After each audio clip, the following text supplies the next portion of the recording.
परिचय आपजो। हूँ शैलेष पटेल, श्री विवेकानंद जनहित ट्रस्टना ट्रस्टी।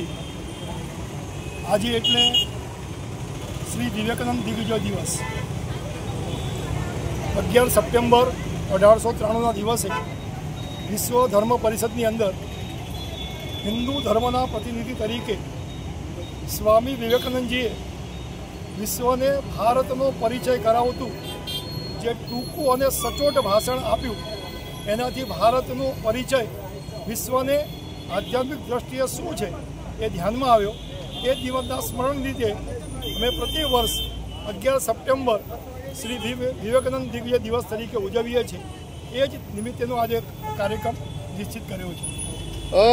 जोवा जईए के स्वामी विवेकानंदजीए एमना जीवननी अंदर घणुं बधुं एक उपदेश आप्युं छे, तो आजनी जीवन शैली में आपणे कया उपदेश पर चालवुं जोईए अने कया उपदेश पर पालन करवुं जोईए?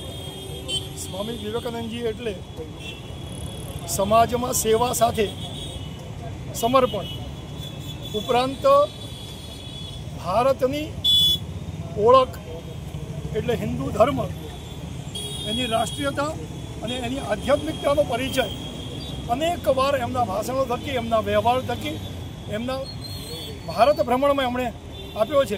ए निमित्ते आजना निमित्ते अमे आ प्रसंग ने याद करीने सामान्य रीते समाज में ए विचारों प्रसरे ए दिवस अमारो प्रयास होय छे।